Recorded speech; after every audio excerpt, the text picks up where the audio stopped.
दोस्तों, आज हम सुनने वाले हैं माता शबरी की कथा, जिसे लिखा है लेखक भूपेंद्र वर्मा ने। पर उससे पहले, अगर आपको हमारी कहानियाँ पसंद आए तो हमारे चैनल को सब्सक्राइब ज़रूर करिएगा। तो शुरू करते हैं आज की कहानी। ये बात भगवान राम के जन्म से भी पहले की है, जब भील आदिवासी कबीले के मुखिया अज के घर बेटी पैदा हुई थी। उन्होंने उसका एक नाम श्रमणा और दूसरा नाम शबरी रखा। शबरी की माँ इंदुमती उसे बहुत प्यार करती थी।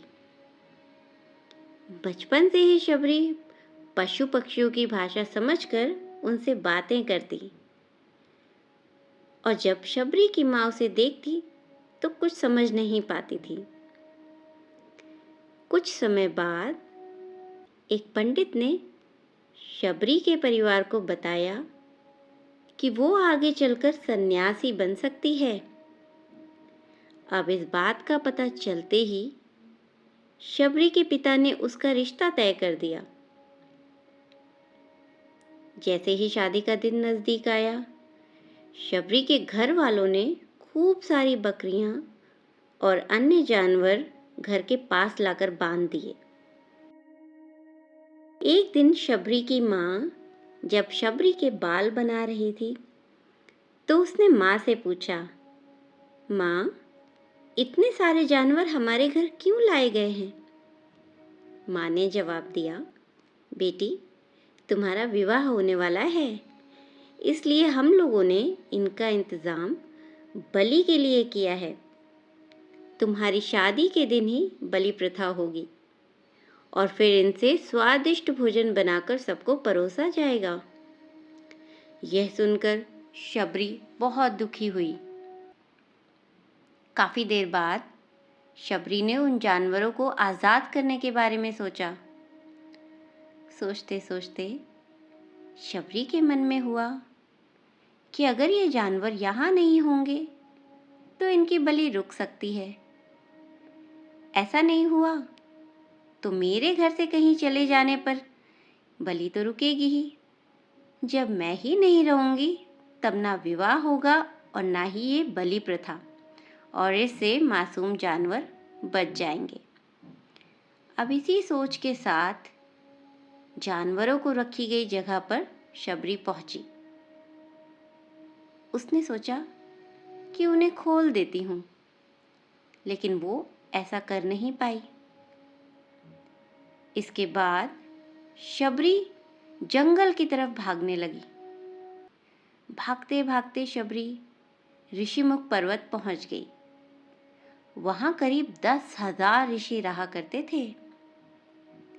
शबरी को लगा कि वो भी इस जंगल में किसी तरह ऋषि मुनियों की सेवा कर अपना जीवन जी लेगी। बस फिर क्या, वो चुपचाप उसी जंगल में एक हिस्से में किसी तरह से रहने लगी।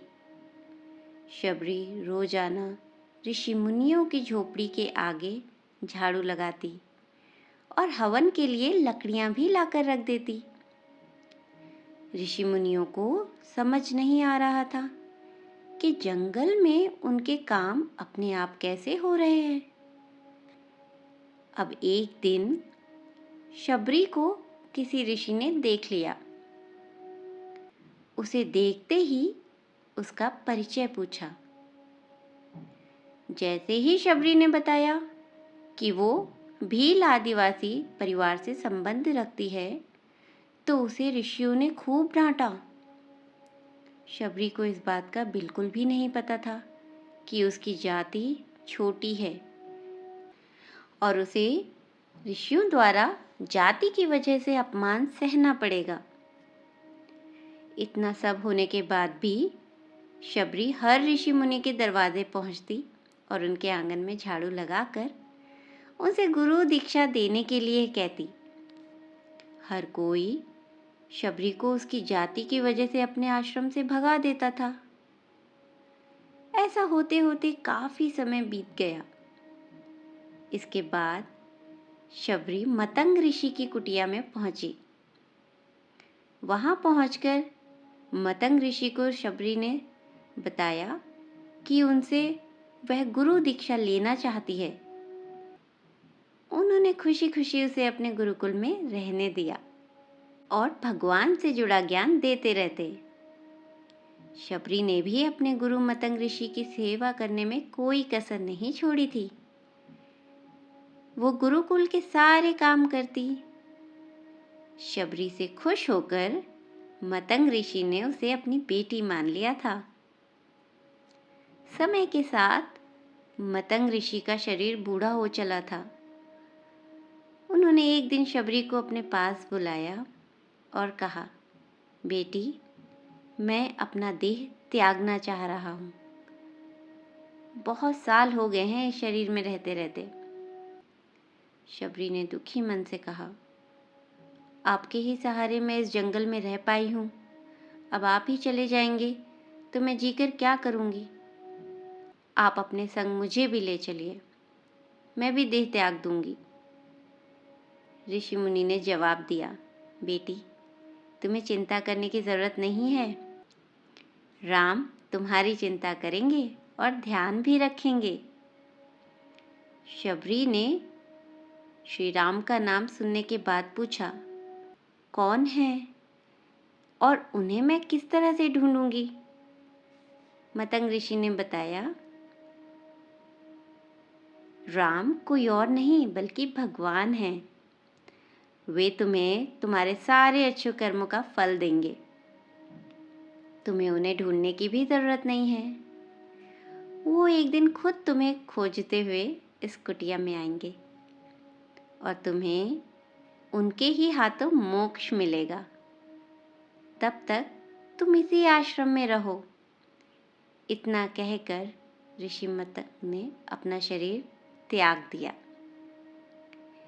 शबरी के मन में ऋषि मतंग के जाने के बाद से एक ही बात थी, भगवान राम स्वयं उससे मिलने आएंगे। वो रोज भगवान राम से मिलने के लिए बाग से अच्छे अच्छे फूल लाकर पूरा आश्रम सजाती और भगवान के लिए बेर तोड़कर लाती।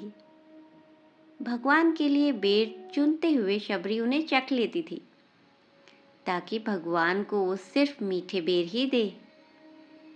रोजाना शबरी इसी तरह भगवान के दर्शन की आस में फूल और बेर इकट्ठा करती रहती थी। इसी तरह इंतजार में कई साल बीत गए। अब शबरी का शरीर भी एकदम वृद्ध हो गया। एक दिन आश्रम के पास ही तालाब में शबरी पानी लेने के लिए गई।